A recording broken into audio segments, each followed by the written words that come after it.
Agustín Rossi, Julia Estrada, entonces hay garantías. Gracias y que lo disfruten. Bueno, muchas gracias. Gracias por el reconocimiento a mi viejo, Aldo Estrada.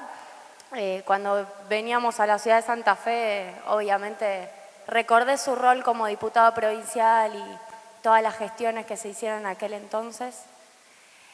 En primer lugar, decirles que esta es la primera presentación en donde acompaño a Agustín desde que ganamos, desde que Alberto Fernández fue electo presidente.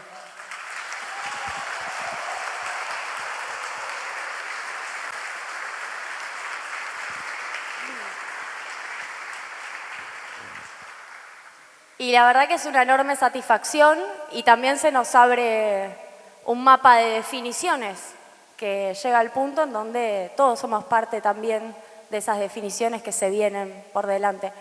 Y el libro que Agustín escribió, que compiló junto con economistas, con especialistas de distintos sectores, Hay otro camino, es un libro que se gestó en el año 2018, en el año en donde arranca esa corrida cambiaria, esa crisis vinculada al dólar, esa ida intempestiva, innecesaria al Fondo Monetario Internacional que decide el gobierno de Mauricio Macri y que ese es uno de los legados más difíciles de resolver que tenemos todos, que tiene el gobierno de Alberto hacia adelante. Y en ese contexto el diagnóstico de Agustín, que al mismo tiempo era el que yo hacía desde otro lugar, desde hablar de economía, desde pensar la economía, desde comunicar la economía, coincidíamos en ver la necesidad de visibilizar que había un modelo económico que había fracasado, que estaba fracasando y que posiblemente su desenlace iba a ser catastrófico para la clase trabajadora, para las y los argentinos, y que teníamos que pensarnos desde aquel entonces desde un lugar de alternativa, porque habíamos estado en 2016 y en 2017 muchos de nosotros viendo que se estaba incubando una crisis y en 2018 esa crisis llegó. Y llegó como producto de esos 2 primeros años. Lo digo porque hay todo un discurso de varios economistas, que ya lo pueden escuchar, del propio documento que hizo circular Marcos Peña estos días, que tiene que ver con los 8 puntos de la herencia de la gestión de Cambiemos hacia Alberto Fernández, en donde aparece un gobierno dividido en 2 etapas. Los 2 años de Macri, 2016-2017, como 2 años muy positivos y de transformaciones en términos de institucionalidad, de apertura hacia el mundo, de construir mejores vínculos con otros países, de una economía que empezaba a crecer, porque el 2017 fue el único año que va a terminar siendo de crecimiento del gobierno de Mauricio Macri, y en 2018, factor exógeno que finalmente hizo que la economía estallara, que el dólar subiera y que por ende eso se trasladara a los precios y que viniera la pérdida de poder adquisitivo y que después viniera la caída del consumo y que entonces viniera la caída de la actividad económica. Entonces explican el gobierno de Macri en 2 partes. 2016 y 2017 veníamos bien y pasaron cosas. Yo sé que estoy simplificando, pero esa es la estrategia que hay en términos de comunicación hacia adelante y lo que refleja este libro, cuando ya se empezó a gestar para el 2018, es que hubo una serie de decisiones de política económica que se fueron encadenando para que Argentina quedara expuesta a que los mercados internacionales dejaran de prestar dinero, para que Argentina quedara expuesta en su soberanía monetaria, que significa la posibilidad de definir cuánto vale tu moneda, porque de repente tenés un nivel de endeudamiento que te impide sostener tu tipo de cambio, porque las crisis de deuda tienen que ver con las devaluaciones provocadas por el sector privado, que ven que no podés pagar esa deuda y que entonces devalúan para que las reservas valgan más y para que tengas más espalda. Finalmente el cálculo es ese. Y finalmente eso termina con el Fondo Monetario Internacional y un plan de ajuste que fracasa. Entonces fracasa el gobierno de Cambiemos y fracasa el plan de ajuste que el Fondo Monetario Internacional implementó. Hay unos datos que me parece importantes, salieron esta semana, me los anoté porque no son financieros, pero hacen a la cuestión social, y me sorprendieron cuando los leí. Hay un informe del INDEC, el Instituto Nacional de Estadísticas y Censos, que mira las condiciones de vida de la población urbana en la Argentina, el INDEC de Todesca. Dio 3 datos. Hay 3.200.000 personas de los 28 millones de la población urbana, no de los 45 millones, que no tienen agua corriente. Son el 11,4% de la población urbana. Hay 10 millones de personas que no tienen gas de red. Son el 35% de la población urbana, de las 31 ciudades más grandes de la Argentina. Y hay 9.400.000 personas que no tienen cloacas. Son el 33,3% de la población. Miramos esos porcentajes a 2016 y prácticamente no variaron. En cloacas eran el 34,7% los que no tenían cloacas. Macri lo redujo poco más de un punto, a 33,3%. Estos datos son relevantes porque son la discusión sobre la pobreza, que en realidad por ingresos te conceden que por ingresos aumentó, pero te dicen hubo obra pública, hubo llegada con otros servicios. Si vas a gas de red, ampliaba. El porcentaje de población que no tenía gas de red en 2016 eran el 34,3% y al primer trimestre de 2019, es decir, a marzo de este año, son el 35%. Bueno, solamente una foto de todos los datos que podemos mencionar, pero son los que menos trascienden, para poder ver la pérdida de tiempo que tuvimos en la Argentina. Porque es el retroceso, pero es el retroceso después de 4 años. O es el estancamiento de esa variable después de 4 años cuando la población crece en un 1% por año. Entonces, finalmente lo que tenés es eso, no mejora las variables porque tenés también más población. Y me parecía muy importante, además de poder establecer esto que hace este libro, que es un diagnóstico, porque finalmente la militancia del diagnóstico es una parte de toda esta herencia que tenemos, poder analizar el voto que hubo hacia Alberto Fernández, hacia Cristina Fernández de Kirchner, y poder trabajar sobre ese voto que tuvo el Frente de Todos, en términos de hacia qué modelo tiene que ir la Argentina. En términos de un modelo que genere industria que exporte, industria que genere dólares y que esté articulado con el conocimiento científico, con una financiación a la ciencia y la técnica. Y que esté articulado con trabajadores capacitados, no precarizados. Todo eso supone una alternativa, no supone más de lo mismo de un discurso viejo, heterodoxo, como nos quieren plantear o como Macri le quería plantear al sindicalismo cuando les decía, ustedes son el pasado. Parece que lo que tenemos que pensar hacia adelante son formas de encontrar una industrialización en la Argentina que sea una industrialización de punta, en donde hay sectores que se consideran viejos pero que están innovando tecnológicamente. Nos vamos al sector automotriz, nos vamos a la siderurgia, nos vamos al sector textil que está innovando, con trabajadores que se capaciten poniéndole plata, el Estado y las empresas, para que Argentina pueda decidir que ese finalmente es su camino, el camino de la industria. Se habla mucho de la grieta, se habla mucho de un país que no termina de asentarse en un proyecto político y finalmente lo que hay sí es un péndulo, pero no es el péndulo de la política, de la grieta berreta, a ver si es Macri o si es Cristina. El famoso péndulo es que hay un sector muy importante del poder económico de la Argentina que se resiste históricamente a un proyecto industrializador, porque ese proyecto industrializador significa darle poder a la clase trabajadora, porque la industria supone trabajadores y los trabajadores en Argentina se organizan sindicalmente. Van de la mano, por suerte, esas dos cosas, por la historia del peronismo. Trabajadores y sindicatos en Argentina van de la mano y eso es algo que se quiso romper los últimos años. Entonces, hay un proyecto industrializador que genera muchas resistencias. El famoso péndulo es que en determinados periodos en donde se ha derrocado por golpes de Estado, ya que estamos hablando estos días de golpes de Estado, a proyectos populares, se vuelve hacia modelos primarizantes porque por un lado benefician a sectores del poder económico terrateniente y financiero, pero porque por otro lado permiten erradicar de raíz el potencial problema de trabajadores organizados. Y lo que nosotros tenemos que tener es conciencia de eso.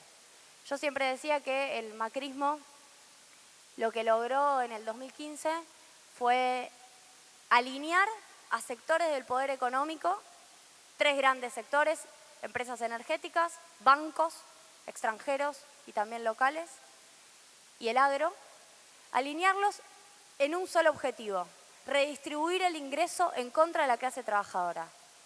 Por eso apoyaron a Mauricio Macri. Después se mataron entre ellos, después quisieron hacer todo junto, y por eso también macroeconómicamente no cerró el modelo, porque quisieron poner una tasa de interés elevada y eso generó un enfriamiento de la economía, una tasa de interés elevada en el marco de una teoría que supone que la tasa de interés elevada absorbe la emisión monetaria y así baja la inflación. Demostrado que eso no funcionó. Al mismo tiempo sacaron las retenciones, las eliminaron totalmente y eso generó un aumento de los precios, mientras el Banco Central ponía una meta de inflación del 15% ya para el segundo año. Y en el medio el tarifazo, que también atentó contra las propias metas de inflación. Después los sectores económicos se mataron entre ellos. Y lo que sí está claro en este voto popular que hubo hacia el Frente de Todos, y me parece que hay que terminar de dejarlo en claro, es que una parte muy importante de la población argentina entendió o votó para que esa redistribución del ingreso regresiva no siguiera más, para que la redistribución del ingreso se hiciera de nuevo hacia la clase trabajadora.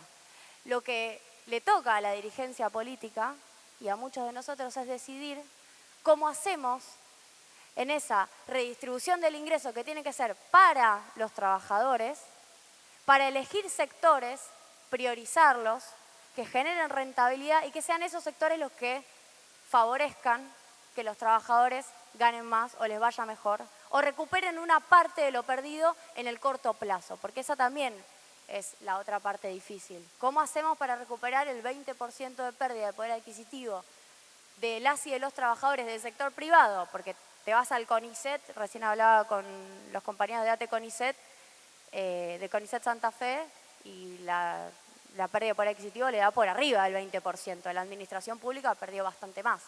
¿Cómo hacemos para recuperar esa pérdida de poder adquisitivo articulando con un sector empresarial que esté de acuerdo con este proyecto? Volvemos a la vieja discusión de los gobiernos populares. ¿Cómo generar una alianza entre sectores de la clase trabajadora y sectores empresariales que entiendan que el camino es la industria?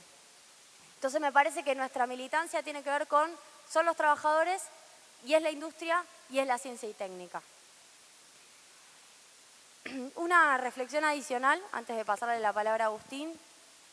Una de las cosas que comentábamos en la última charla en Roldán tenía que ver, antes de las elecciones generales, con analizar el voto de la sociedad argentina con las PASO como un voto que no quería continuar con un modelo neoliberal y que finalmente el Frente de Todos había logrado canalizar la conflictividad social, política y sindical que generó y que agudizó el macrismo en un proyecto, que es un proyecto que ya estaba escrito en el propio libro de Agustín. Si lo revisan capítulo por capítulo van a encontrar que las principales líneas de la discusión política que ya vamos a empezar a tener a partir del 10 de diciembre estaban pensadas.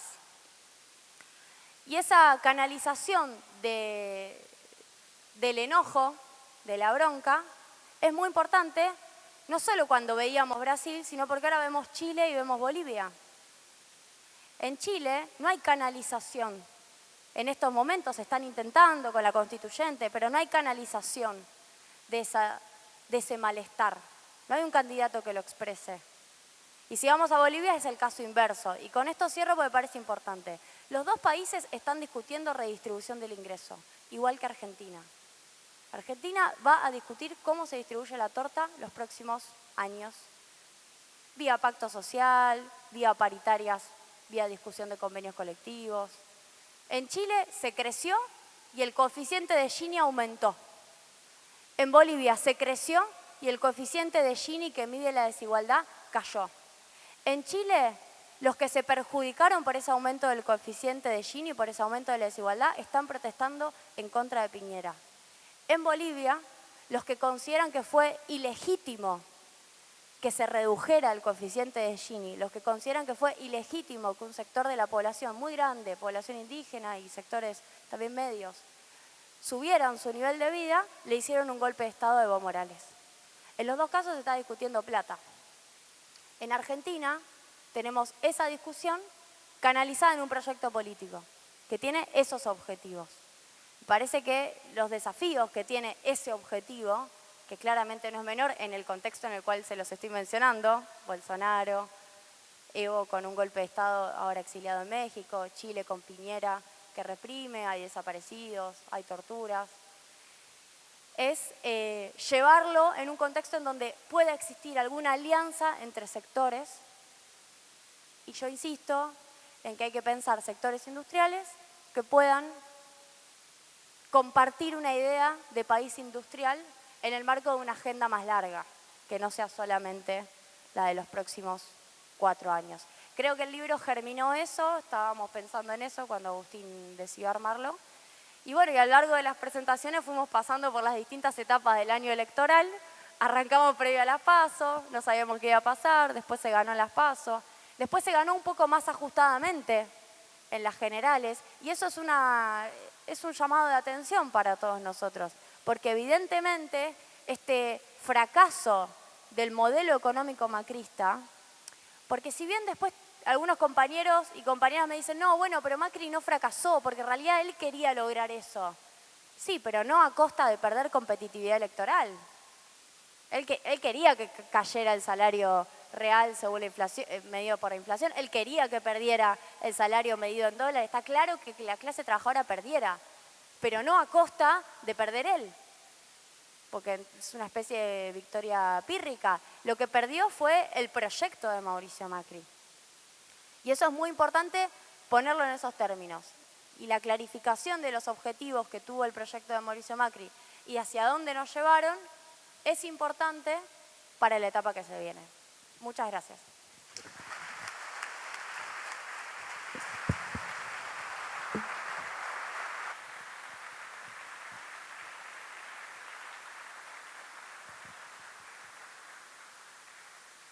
Bueno, muchísimas gracias, compañeras, compañeros. Primero agradecerle a Julia que me ha acompañado en varias oportunidades a la presentación de este libro en distintos lugares de la provincia. El libro, como decía Julia, fue escrito en el 2018. Intentaba cumplir una serie de objetivos, pero fundamentalmente buscaba aparecer con un diagnóstico y con propuestas de lo que nosotros sentíamos que empezaba a reclamarnos el conjunto de la sociedad argentina en el momento que se empezaba a notar la crisis económica que estaba generando el macrismo post-devaluación del 2018, post-llegada del Fondo Monetario Internacional. El libro es una compilación, hay artículos de análisis de una serie de economistas que vinieron acompañándome durante todo ese año 2018 en la idea de la precandidatura presidencial. La mayoría de ellos seguramente lo vamos a ver como parte del gobierno de Alberto Fernández a partir del 10 de diciembre. De hecho, todos empezaron a trabajar allí después de la decisión de Cristina. Mercedes Marcó del Pon, Alejandro Banoli y otros que fueron los que finalmente estuvieron allí ayudándonos o ayudándome a tener un diagnóstico de lo que estaba pasando en la Argentina. Plantea una defensa del modelo industrial, una política de aumento del consumo. Claramente aparecen nuevos desafíos que allí lo planteábamos tenuemente, digamos, ¿no? Porque yo mismo, cuando empezaba las primeras presentaciones del libro, decía, bueno, tenemos que ir hacia un escenario de regulación del mercado de capitales, y lo pasaba rápido, digamos, ¿no? Porque para que nadie me diga, che, quieren implementar el cepo. Bueno, ahora hay un big cepo, digamos, ¿no?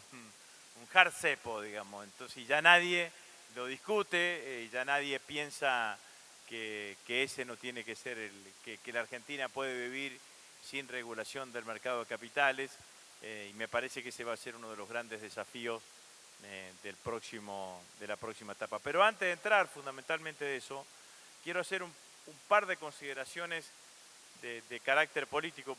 Poco puedo agregar de la mirada económica que agregó Julia, pero me parece que vale la pena en esta etapa puntualizar algunas cuestiones que yo quiero puntualizar. Y con una mirada hacia todo el escenario progresista de América Latina. El triunfo de Alberto Fernández demuestra muchas cosas, pero la cosa más importante que demuestra, a mi criterio, es que en los movimientos nacionales y populares o en los movimientos progresistas de América Latina se pueden ganar elecciones con candidatos que no sean líderes del espacio. Y me parece que este es un dato que dimensiona a su vez la figura política y el liderazgo político de Cristina. Cristina tomó una decisión que hiciese más fácil el triunfo electoral de este año. Y tomó una decisión no solamente pensando en que hiciese más fácil el triunfo electoral, sino pensando en que hiciese más fácil la gestión de gobierno a partir del 10 de diciembre. Tomó una decisión que dejase la menor cantidad de flancos posibles para que impugnen o ataquen la posibilidad de desarrollo electoral. Tomó una decisión que facilitase la construcción de una alianza claramente más tradicional del peronismo, digamos, ¿no? Policlasista, diversa, plural. Está claro que el Frente de Todos es una coalición. Las coaliciones no se arman entre los iguales, sino que las coaliciones se arman entre los parecidos. Y me parece que esa es una enseñanza que vale la pena tomar en cuenta, habida cuenta de las cosas que han sucedido en América Latina. Nunca, ni siquiera con el 54% de los votos bajo el brazo, que fue después del 2011, Cristina tensionó el sistema constitucional argentino. Podría haberse ocurrido a alguien, seguramente a alguno de los nuestros se le debe haber ocurrido, que después del 2011 había que llamar un gran referéndum para habilitar un nuevo periodo de la reelección de Cristina. Bueno, nada de eso sucedió. Y me parece que ese es un elemento que yo quiero puntualizarlo claramente, porque es una experiencia para todos los movimientos progresistas. El liderazgo puede convivir sin necesidad de perder esa condición de liderazgo con otras candidaturas presidenciales. Y esto creo que es una enseñanza absolutamente para todos. Lo otro que quiero decir es que si alguno pensaba que el escenario, si uno puede pensar que el escenario económico tiene cuestiones similares al 2002, al 2003, el escenario político es absolutamente distinto. No vamos a tener a partir del 10 de diciembre una oposición en fuga o desarmada. La oposición de Macri con el 40% de los votos, con bloques parlamentarios fuertes, gobernando distritos importantes, la Ciudad Autónoma de Buenos Aires, la provincia de Mendoza, bueno, algunos otros más, con algunas provincias no gobernadas ni por la oposición ni por nosotros el oficialismo. Cuando ustedes cuentan, esa cantidad de provincias son importantes. Gobierna partidos provinciales Neuquén, Río Negro, Misiones. En Córdoba gobierna un peronismo independiente, por decirlo de alguna manera, o no alineado. También una expresión provincial ganó las elecciones de Salta, si bien tiene origen en el peronismo. Si a eso uno le suma a esas provincias, las provincias que gobierna la oposición y los distritos que gobierna la oposición, el poder político en la Argentina no es que ha quedado balanceado en un solo sector. Hay un sector que nosotros ganamos las elecciones, que gobernamos la mayor cantidad de provincias, pero existe una oposición. Una oposición que tiene liderazgos. No es la oposición en fuga del 2001 o del 2002. Cuando De la Rúa se fue en el helicóptero, se llevó la oposición. Y la oposición tardó casi 12 años en reestructurarse. 12 años en reestructurarse. Y me parece que ese es un elemento que hay que tener en cuenta, porque yo no creo que esta oposición, por más que pueda parecer abuenada en el mes de diciembre, creo que rápidamente se va a convertir en una oposición que va a ser más dura que conciliadora. Quizás también ese sea un debate hacia el interior de la propia oposición, que si van a ganar las posiciones más intransigentes o las posiciones más conciliadoras. Digo, en Bolivia, Mesa era la oposición más conciliadora. El Macho Camacho era la oposición más intransigente. Termina hegemonizando, o hasta ahora aparece hegemonizando, la oposición más intransigente al escenario político. Me parece que ese es un elemento que nosotros tenemos que tener en cuenta, porque lo que no nos puede pasar es que por ganar el gobierno perdamos la calle. Nosotros tenemos que seguir estando en la calle. Tenemos que seguir ocupando el centro del debate político, independientemente que ya la demanda no va a ser que no va a ser sobre el gobierno que se va, sino que va a ser sobre nuestro gobierno. Pero nosotros tenemos que ser una fuerza política como fuimos casi hasta las elecciones de las PASO. Después, bueno, no fue tan así, pero sí, claramente, yo creo que nosotros tenemos que estar presente en ese lugar. Y eso también me lleva a analizar cómo fue la calidad del voto a Alberto. El voto nuestro estuvo asentado en las provincias centrales, en los centros urbanos, en la clase media urbana y en los sectores industriales. Y quizás lo más cualitativo de ese voto es que recuperamos grandes o espacios de esa clase media urbana, que es un voto difícil de conseguir y fácil de perder. Que es un voto que se motiva por las cuestiones económicas, pero que no subestima otro tipo de cuestiones. No es que está motivado solamente por una sola convocatoria a la hora de elegir. Priorizó esta vez la cuestión económica, pero no es que no tenga en cuenta en su mirada otras cuestiones que hacen a la composición del voto. No creo que por el momento nosotros podamos recuperar otros escenarios de voto. Sí me parece que lo más inteligente sería, en esta etapa, consolidar ese votante que nos acompañó en las elecciones. Y para eso, obviamente, la sintonía fina de la gestión va a estar y va a tener que ser muy presente a la hora de tomar las decisiones que haya que tomar. Y yo creo que por suerte Alberto tiene bastante claro esto de lo que está pasando, porque yo creo que rápidamente, en los primeros meses del año que viene, la oposición va a salir fuertemente a generar un desgaste. El otro elemento es la situación internacional. Nosotros sabíamos que íbamos a tener una situación económica adversa, imaginábamos un escenario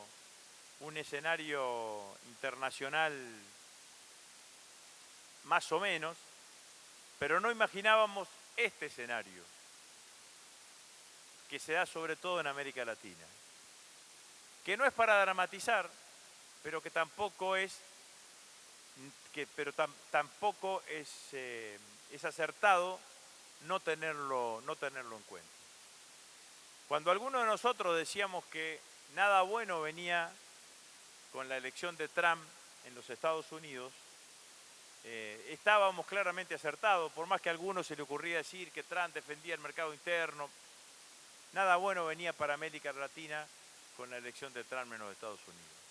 Bolsonaro existe porque existe Trump. Y Bolsonaro lo que hizo es traer un viejo actor, un viejo nuevo actor a la política latinoamericana, que son las Fuerzas Armadas. Porque Bolsonaro lleva un vicepresidente y un militar, porque Bolsonaro pone militares en el gobierno, porque uno de los apoyos explícitos del gobierno de Bolsonaro son las Fuerzas Armadas, y eso también tiene muchísima explicación en todo lo que pasó fundamentalmente este año. Este año las Fuerzas Armadas en Latinoamérica tuvieron una actuación principal en el conflicto en Perú entre el presidente y el Congreso. Terminaron laudando a favor del presidente, cerrando el Congreso. Tuvieron un rol, y tienen todavía un rol, no lo suficientemente claro en todo lo que significa el conflicto en Chile, pero sí autoconcebido como un actor político, inclusive en momentos diferenciándose del propio presidente Piñera, que yo creo que ahí hay una cuestión no saldada, digamos, ¿no? Porque a principios de este año en Chile se le quitó a las Fuerzas Armadas el financiamiento específico que tenían por las exportaciones de cobre y decidieron financiarlas en base a recursos propios del presupuesto del Estado chileno. Y tuvieron un rol protagónico en Bolivia, sofisticado. Digo, porque en Bolivia, como en Chile, la represión está en manos de las fuerzas de seguridad. En Bolivia con las policías, en Chile con los carabineros. Con lo cual, cuando se da vuelta la página, pues se da vuelta la rueda, las denuncias por violaciones a los derechos humanos van a caer en las fuerzas de seguridad, no van a caer en las Fuerzas Armadas. Las Fuerzas Armadas dieron la estocada final en el caso de Chile, en el caso de Bolivia. Porque también hay una cosa de tradición. No hay policías que dan golpe de Estado. No hay fuerzas de seguridad que generan golpe de Estado. Aparece siempre un actor con un peso cultural superior en cada uno de esos pueblos para que generen esa situación. Y lo que sucedió en Bolivia claramente es la continuación de lo que empezó con Zelaya en Honduras. Zelaya en Honduras. El intento de golpe a Correa abortado por Néstor Kirchner cuando era secretario general de la UNASUR y todo el resto de los presidentes de América del Sur. Lugo, el golpe parlamentario a Lugo. El impeachment a Dilma con posterior destitución. Persecución con cárcel a Lula. Persecución sin cárcel, porque no pudieron, a Cristina. Constituían todas maniobras para deslegitimar, para posibilitar el ascenso de la derecha en cada uno de los gobiernos. Pero en Bolivia dieron un paso más. Golpe de Estado clásico, explícito. Sin actuación de las Fuerzas Armadas no hubiese habido ese golpe de Estado. Golpe de Estado clásico, explícito, con el líder, con el presidente constitucional de Bolivia, exiliado y con todas acciones fascistas que hacía tiempo que no veíamos, ¿no? Esta cosa de intrusar los domicilios, escarnios públicos, bueno, claramente tiene un componente fascista claramente importante. También hay que entender, ¿no? o ubicar lo de Bolivia con un análisis muchísimo más profundo. En Bolivia no había crisis económica. Al contrario, es una de las economías más prósperas del continente, en donde claramente había logrado niveles de igualdad, y esto era lo que decía Julia recién fuertemente, lo que pasó en Bolivia tenía que ver fundamentalmente con la búsqueda de la desigualdad. En Chile buscan niveles de igualdad, en Bolivia se movilizan para lograr niveles de desigualdad. Lo que hay que preocuparse, como también nosotros mismos nos preocupamos en algún momento acá en la Argentina, como sectores sociales, como sectores de la sociedad beneficiados por las políticas económicas, terminan actuando, repitiendo conductas sociales que terminan perjudicándolos o favoreciendo a sectores de derecha, sectores de la oligarquía más claramente concentrados. Entonces, este es el escenario en el cual va a asumir Alberto Fernández a partir del 10 de diciembre. Un escenario de complejidad internacional, de adversidad internacional. Acordémonos, en el 2003, Néstor Kirchner asumió con Lula ya presidente. El que estuvo solo en algún momento en los fines de la década del 90 fue Chávez.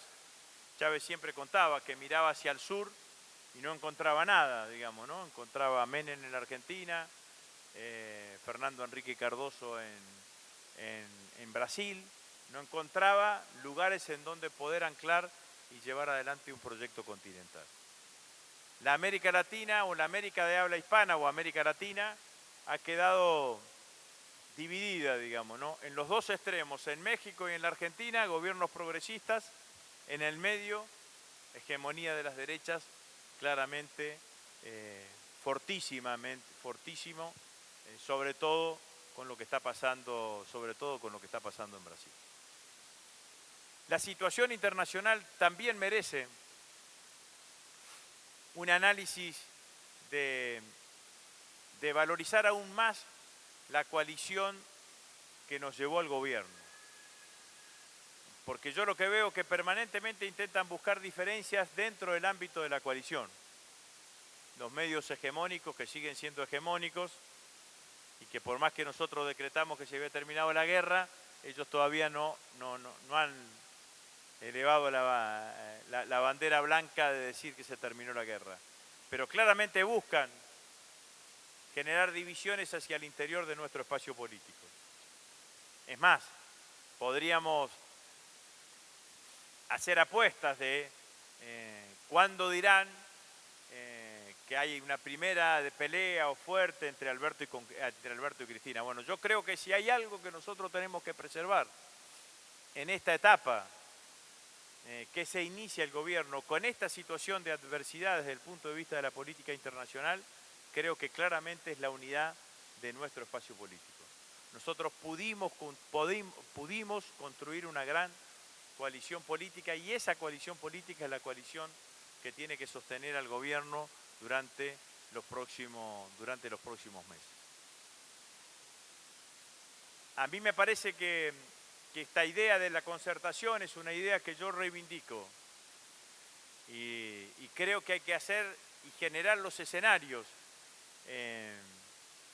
que permitan generar esa situación.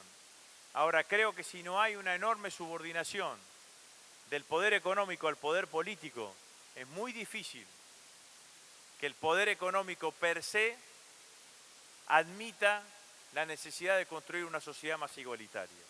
Su tendencia es absolutamente en sentido contrario.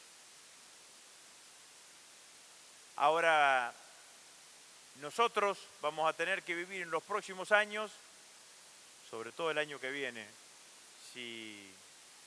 en gran parte con un desafío que va a ser, como decía Aldo Ferrer, vivir con lo nuestro. Porque si el macrismo nos ha dejado una herencia, ha sido la absoluta incapacidad que va a tener la Argentina en los próximos años de poder tener un nivel de financiamiento, de lograr nivel de financiamiento externo en algún lugar. Bueno, no lo vamos a encontrar. Entonces la Argentina va a necesitar vivir con los dólares que produzca su propia economía. Y para vivir con los dólares que produzca en su propia economía, la administración de ese recurso finito va a ser absolutamente indispensable. Y allí creo que va a estar gran parte de las tensiones. Gran parte de las tensiones van a estar puestas de esa manera. Seguramente si uno mira la economía argentina, puede, haciendo una división simplificante, podría decir que hay sectores de la economía que generan divisas y hay sectores de la economía que generan puestos de trabajo. Y en el medio hay que definir un plan de desarrollo que defina un modelo industrial. Pero nosotros necesitamos mejorar claramente nuestro perfil exportador, generar mayor cantidad de divisas, evitar que esas divisas que generemos se fuguen y al mismo tiempo necesitamos generar mayores niveles de consumo para renovar el mercado interno y que el mercado interno vuelva a crecer en la Argentina. Alberto decía en un determinado momento que iba a aumentar un 20% los jubilados y los pensionados. Eso era antes de la devaluación pospaso. Seguramente hoy debe estar pensando en otros números, pero claramente nosotros necesitamos recomponer los ingresos de los argentinos para que haya mercado interno. No hay posibilidad, a mi criterio, de lograr mercado interno si no hay mayores niveles de consumo. Y para que haya mayores niveles de consumo hay que mejorar los ingresos del conjunto de los argentinos. Creo también, y esta es una apreciación más que yo veo que existe en los economistas, sobre todo de la derecha. Los economistas de la derecha vuelven a poner el hincapié en que el mayor problema que tenemos que resolver es el problema de la inflación. Y yo creo que nosotros el mayor problema que tenemos que resolver es el problema del crecimiento económico. Si no resolvemos el problema del crecimiento económico, no vamos a poder resolver ninguno de los otros problemas que tiene la Argentina. Si nos quieren llevar a la discusión de que lo primero que tenemos que resolver es el problema de la inflación, creo que equivocamos el escenario. El escenario es lograr una tasa de inflación razonable, pero por sobre todas las cosas lograr que la economía argentina vuelva a crecer. Y la economía argentina, para volver a crecer, tiene que fortalecer su mercado interno. El 75% de nuestro PBI se explica con el mercado interno. Ahora, claro, esa recomposición del poder adquisitivo de los argentinos tiene que ser, que es un esfuerzo que vamos a hacer todos los argentinos, no se lo tienen que llevar unos pocos, para decirlo de otra manera. A veces uno sentía durante nuestra gestión que lo que hacíamos, aumentando la asignación universal por hijo, aumentando las jubilaciones y las pensiones, lo que ganaban los trabajadores en las paritarias, lo terminábamos perdiendo en las góndolas.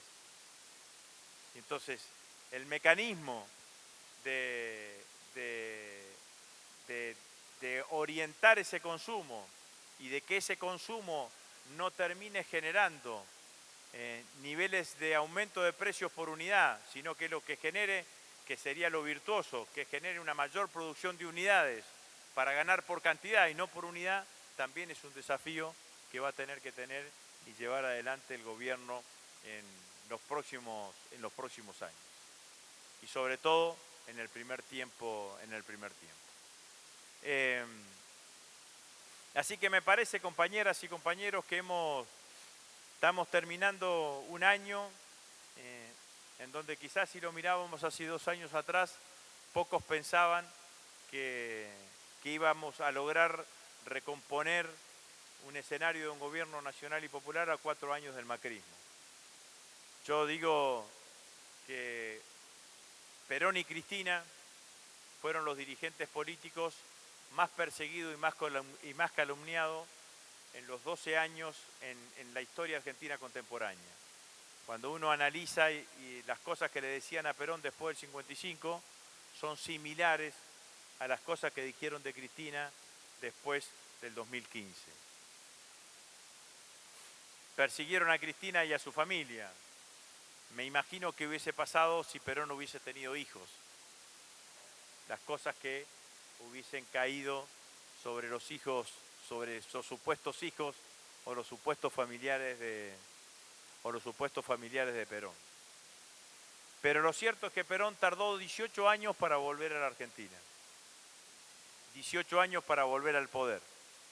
Ahora 17 de noviembre del 72, cumplimos un año más de ese regreso de Perón a la patria. Durante muchísimo tiempo también hubo momentos en donde parecía que eso iba a ser imposible, porque ustedes se acuerdan de ese fracasado regreso con el avión negro que paran en Río de Janeiro en 1964, 65, durante el gobierno de Ilía.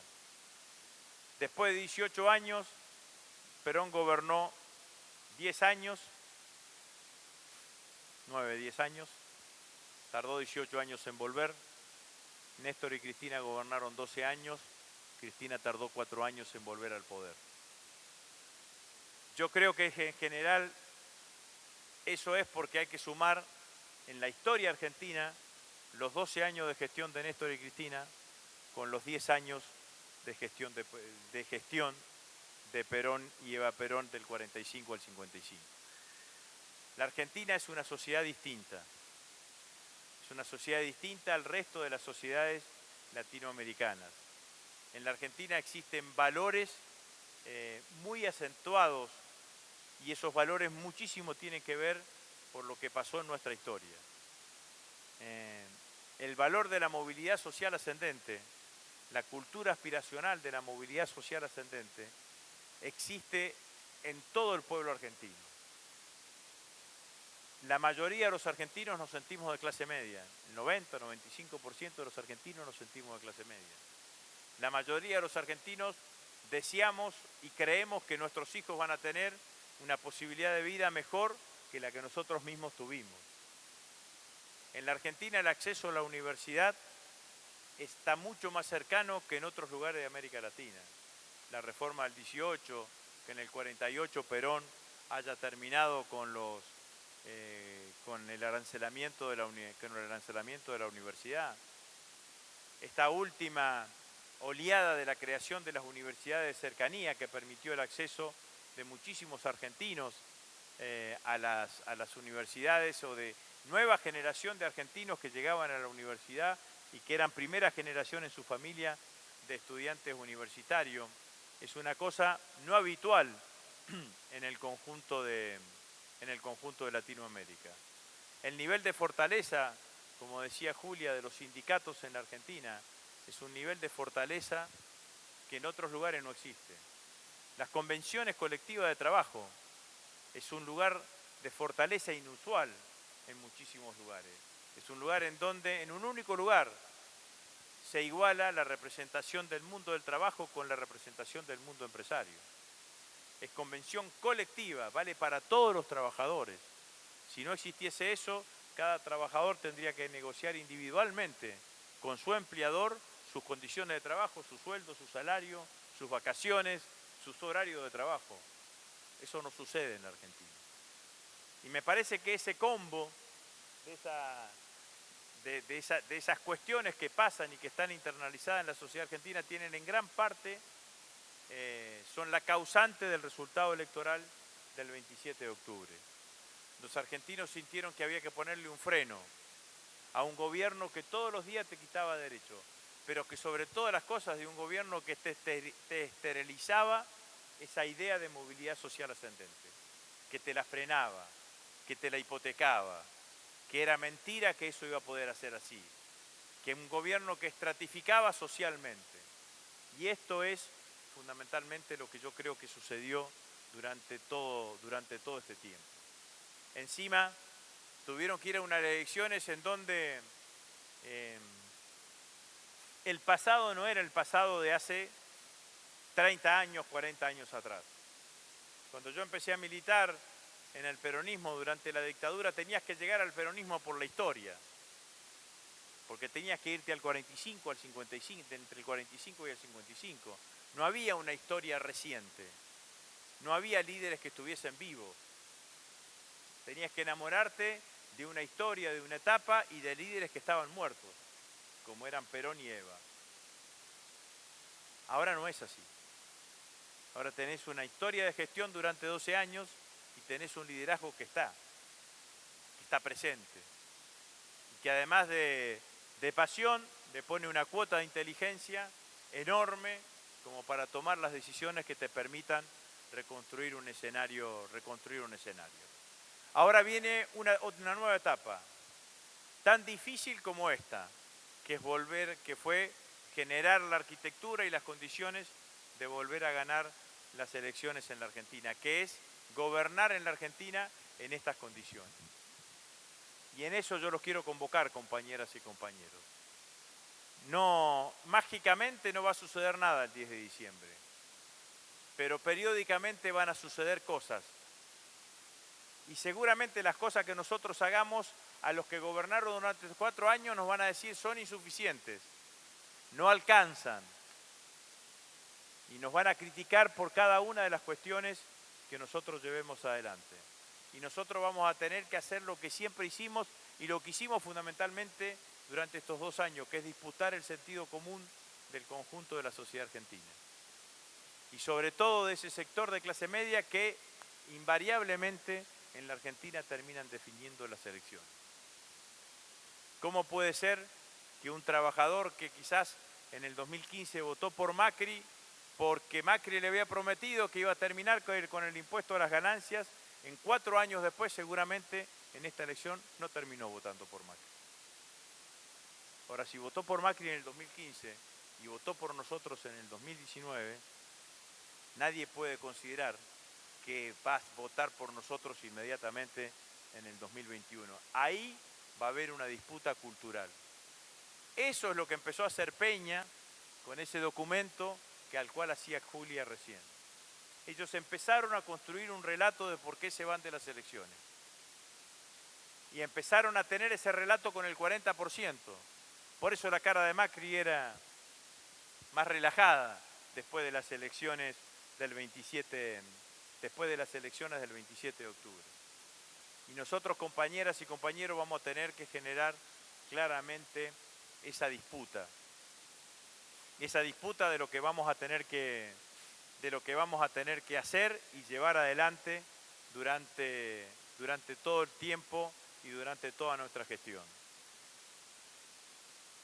Yo me acuerdo que cuando empecé con la idea de la campaña, toda la semana venía alguien y me decía, mirá, tenemos que preocuparnos por el Big Data, por las redes, por una cantidad de cuestiones. Yo escuchaba muchas cosas, no las entendía, pero intuía que no era en ese escenario en donde teníamos que dar la disputa, que en ese escenario siempre íbamos a perder, porque es imposible pelear con el poder económico de la derecha en la Argentina. Es imposible pelear con el poder económico que circula alrededor del macrismo, que en ese momento además gobernaba. Y la verdad, compañeras y compañeros, que ganamos las elecciones con una campaña política tradicional, pensando en que el lugar en donde teníamos que ganar las elecciones era en la calle. Y yo los convoco a eso, a no perder la calle en los próximos años de gestión, porque en la calle vamos a tener que defender a nuestro gobierno. Obviamente que los funcionarios van a tener que tener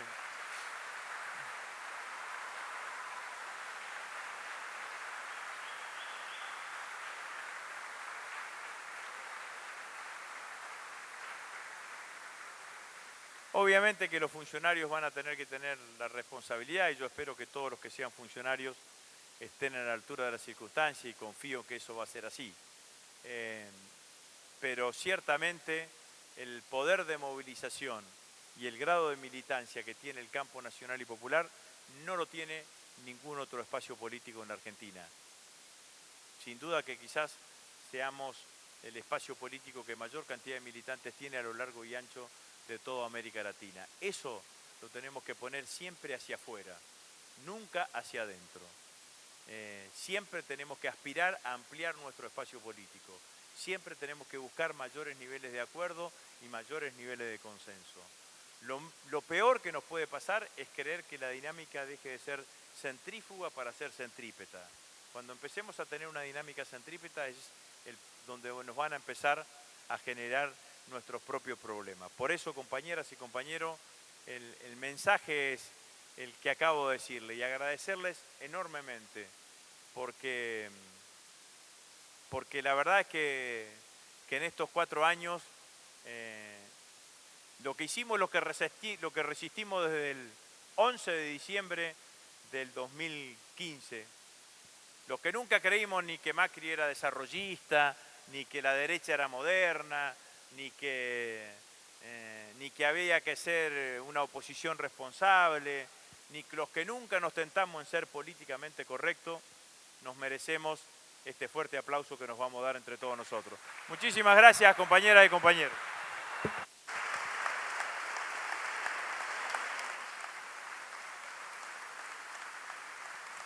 Bueno, vamos a hacer... Hola, hola. Vamos a abrir el juego para un par de preguntas. Que sean preguntas y que sean sintéticas, por favor. No sé quién quiere arrancar.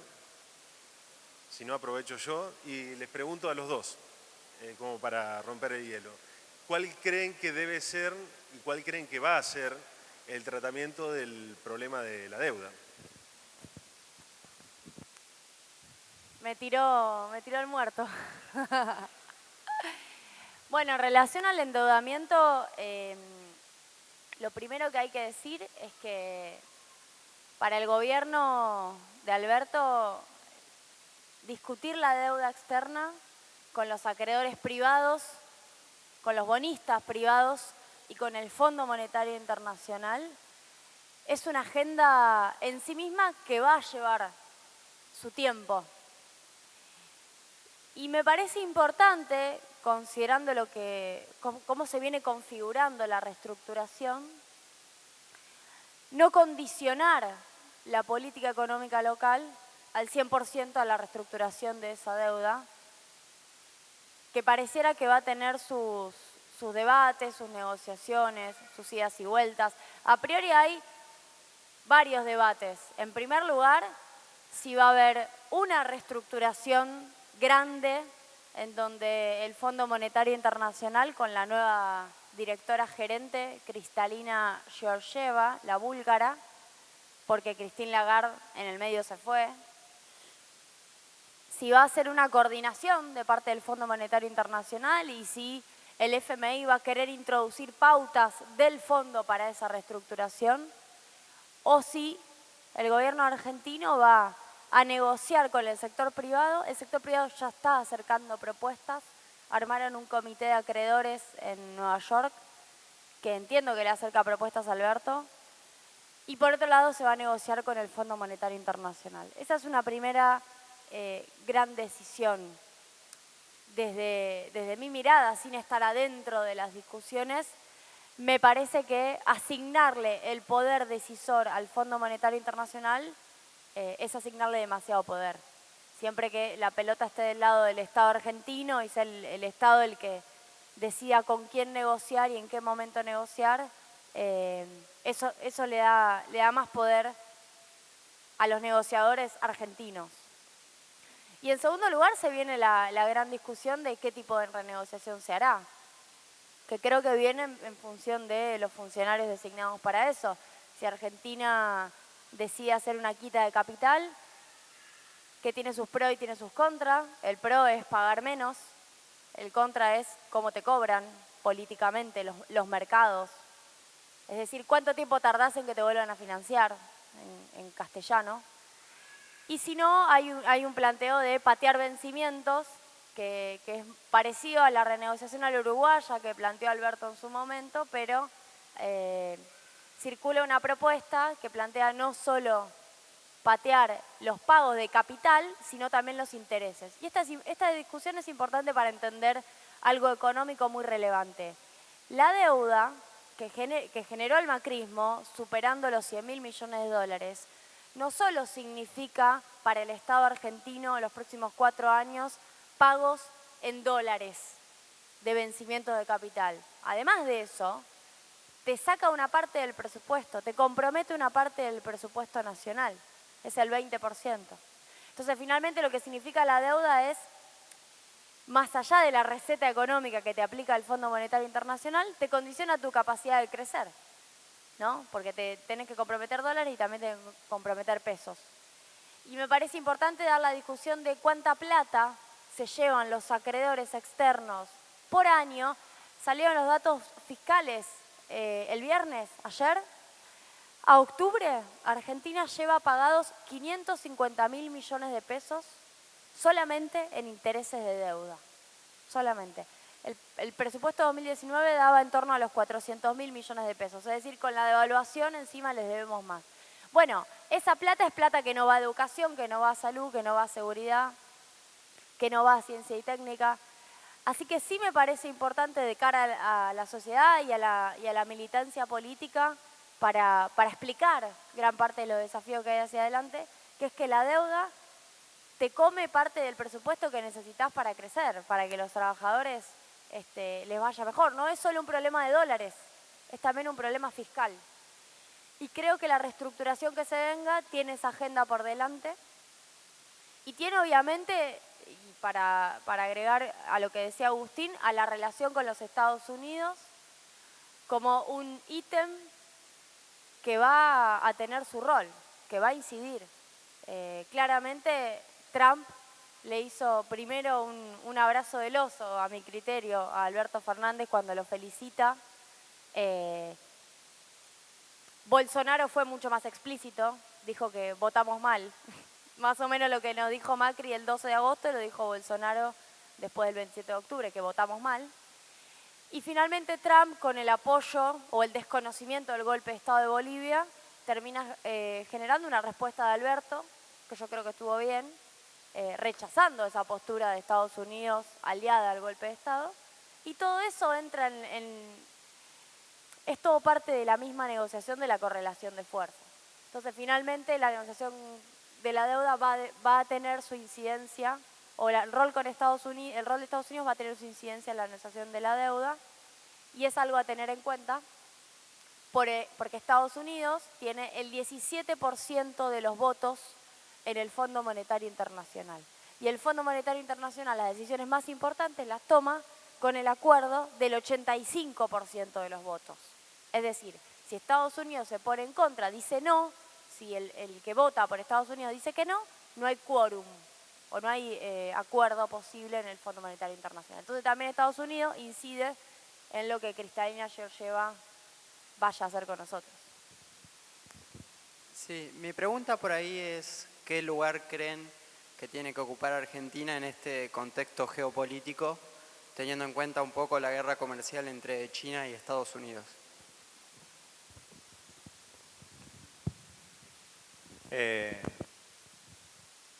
Bueno, nosotros tenemos que recuperar, y que yo creo que eso es lo que ha hecho Alberto, ¿no?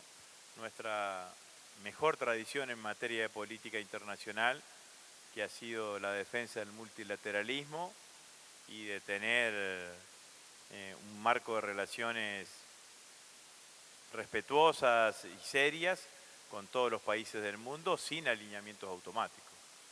Lo que ha hecho Macri durante todo este tiempo ha sido un alineamiento automático con los Estados Unidos, y eso se ve en la imposibilidad del gobierno de condenar el golpe de Estado en Bolivia, y se ve en todo lo que el gobierno se ha alineado durante todo este tiempo. Nosotros tenemos que recuperar un nivel de autonomía en el marco de nuestras relaciones. Tener una relación estable, armónica con los Estados Unidos, que es la principal potencia del mundo. El segundo inversor en Argentina, el segundo inversor extranjero en América Argentina son los Estados Unidos. El primero es España, el segundo es Estados Unidos. Y lo mismo con China. El problema de la guerra comercial se transmite además en otro lugar, digamos, ¿no? En cuál es tu política de comercio exterior. Porque al tener una guerra comercial significa que para los chinos, que en general están sobreestoqueados, al no poder ingresar o a costarle más ingresar a uno de los mercados de consumo más altos del mundo, que son los propios Estados Unidos, cualquier apertura, cualquier país que tenga apertura comercial, entran de manera sin ningún tipo de problema y te generan en general niveles de destrucción de tu propia política o de tu propio desarrollo industrial. Los Estados Unidos han buscado siempre eso. Por eso los Estados Unidos son los impulsores de los tratados de libre comercio. Los tratados de libre comercio son tratados que lo que generan es la reprimarización de las economías tercermundistas, por decirlo de alguna manera. De hecho, Chile, que tiene tratado de libre comercio con una cantidad de países, no fabrica ni un alfiler. Y de hecho, exceptuando Brasil, que es la séptima economía del mundo, el único país de América Latina que todavía lucha por tener una política industrial y tener un destino industrial, que tiene industriales, que tiene memoria industrial, es Argentina. Bueno, a esa industria claramente nosotros tenemos que defender y nosotros tenemos que sostener. En esto, cuando yo decía también de lo que significa la generación de divisas. La generación de divisas tiene un segundo punto que no es la mala utilización de esas divisas. Entre las malas utilizaciones de esas divisas está el importar muchísimas cosas que se pueden hacer en la Argentina y que eso nos permite un desarrollo, además un desarrollo industrial y además generar puestos de trabajo. Así que a mí me parece de una ingenuidad absoluta tener una política de fronteras comerciales abiertas en el marco de un mundo en donde existe esa guerra comercial entre los Estados Unidos y China y en el marco también de un mundo que no está creciendo económicamente. Entonces, la verdad es que lo que tenemos que tratar de hacer es cuidar lo que podamos llevar adelante nosotros acá. Este año, en el año electoral, tuvimos alianzas políticas, primero en la provincia para que Omar Perotti sea gobernador y luego en la nación para que Alberto sea electo presidente. Como dice usted, Agustín, que las coaliciones, ¿cómo cree usted que los dirigentes y también nosotros los militantes debemos cuidar esa coalición para reforzarla, para llegar a cabo un buen gobierno y pensando también en las elecciones futuras? Está claro que, como dije, las coaliciones no se hacen entre iguales, sino que se hacen entre parecidos. Y en las coaliciones nadie se puede sorprender de que existan diferencias en términos no sé si de distintas miradas, pero sí de intensidades en las miradas. Yo creo que nosotros lo que tenemos que tener en claro es que podemos hacer cualquier cosa, pero no tensionar demasiado para que la coalición se rompa. Digamos, no se puede discutir, se puede debatir, se pueden decir las cosas que uno cree que no están bien. Me parece que todo eso está permitido. Lo que no se puede hacer es a mi criterio, digamos, ¿no? Generar situaciones que generen niveles de tensión que compliquen el funcionamiento de la coalición y sobre todo cuando la coalición está en el gobierno. Para decirlo de otra manera, me parece que hay que ejercer el derecho al debate y al disenso hasta que quien preside la coalición, que es el presidente, toma una decisión. Cuando se toma una decisión, bueno, hay que defender esa decisión independientemente si te gusta más o si te gusta menos, porque, bueno, justamente el que preside la coalición tiene que presidir a todos, no solamente a nosotros. Muy bien, muchas gracias. Ya nos quedamos sin tiempo. Gracias por venir, gracias Agustín, gracias Julia.